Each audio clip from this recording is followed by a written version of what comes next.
صحابہ کرام رضوان اللہ تعالی علیہم کی جماعت، جس جماعت کی نظیر پر یہ سورج طلوع نہیں ہوا ہے، زمین اور آسمان نے اس جماعت کے بعد ایسی جماعت نہیں دیکھی ہے، اور نہ قیامت تک ایسی جماعت پیدا ہوگی۔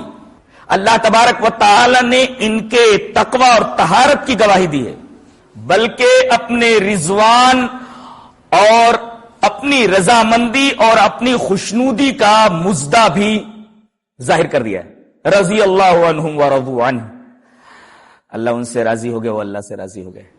اور اولئک الذین امتحن اللہ قلوبہم للتقوی، اللہ تبارک و تعالی نے تقوی کے لیے ان کا امتحان لے لیا ہے، اور اس امتحان میں صحابہ کرام کی یہ جماعت پوری کھری اتری۔ اور یہی نہیں بلکہ نبی کریم صلی اللہ علیہ وسلم نے یہ بتایا کہ جو میرا طریقہ تھا وہی صحابہ کا بھی طریقہ تھا۔